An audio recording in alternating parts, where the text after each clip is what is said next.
Hi, this is Joe Harris. I'm your host for Keeping Your Business on Track. I'm here today with Jake. Hey, what's up, guys? I'm Jake Honadle. I'm in business development with Morgan Financial.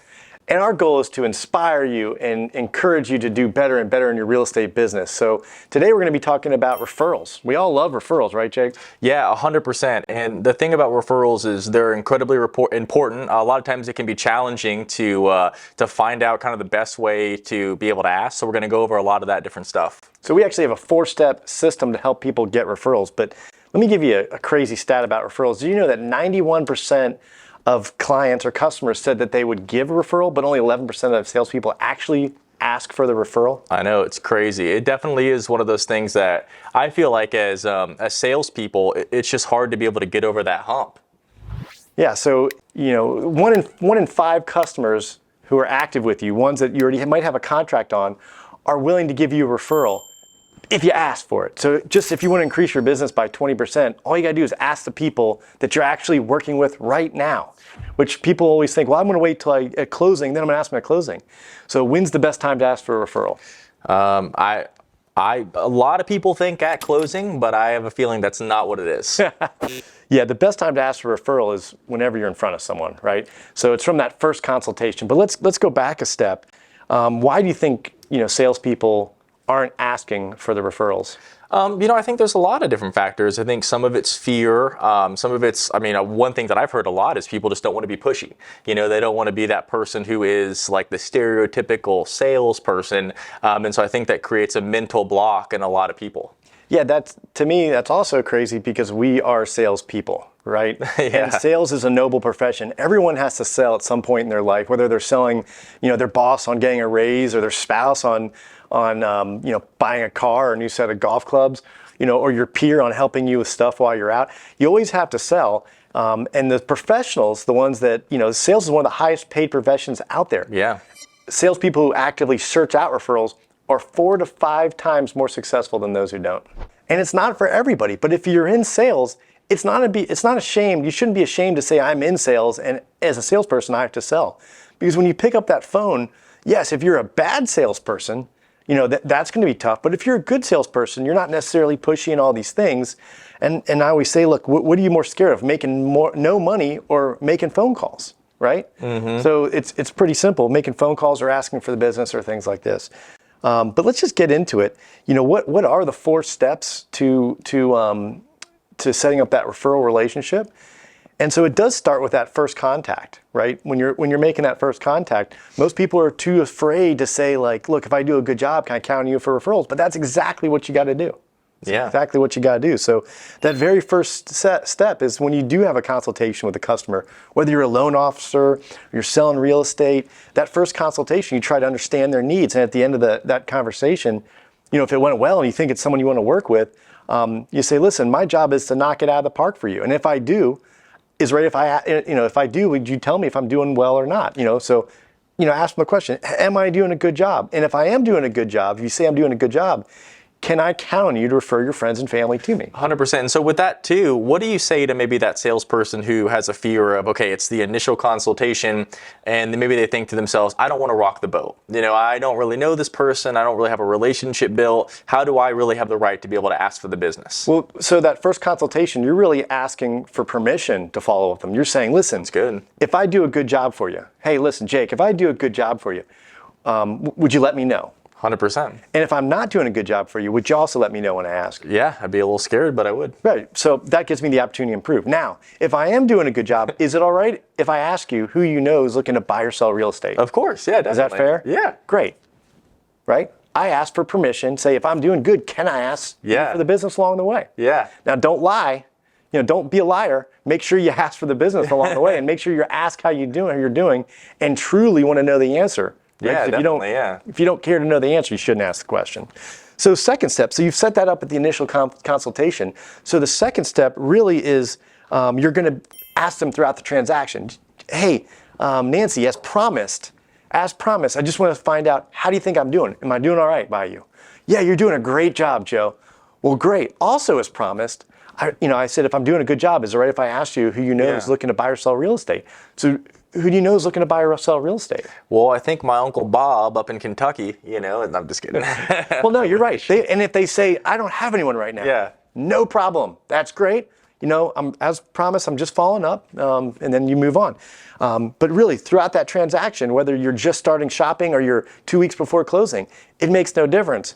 I tell people it's like the best time to ask is during that transaction.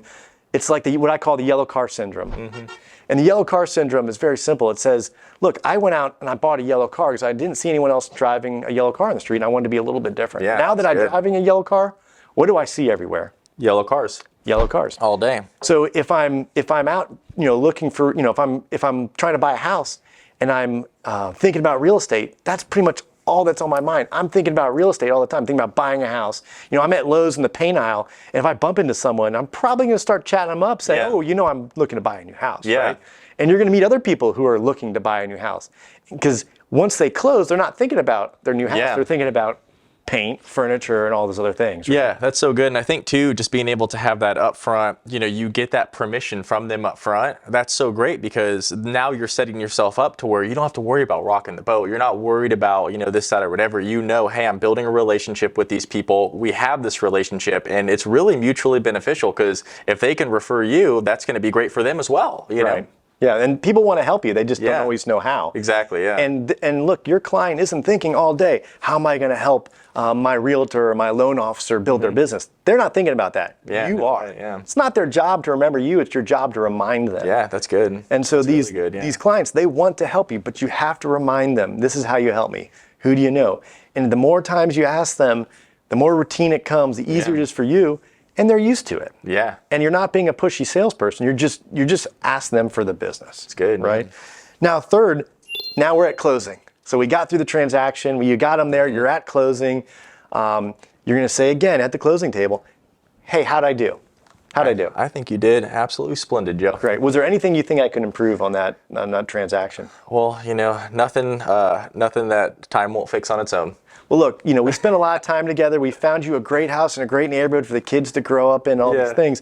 And as promised, if you think I'm doing a good job, do you still feel confident referring me to your friends, family, coworkers? 100%. Awesome.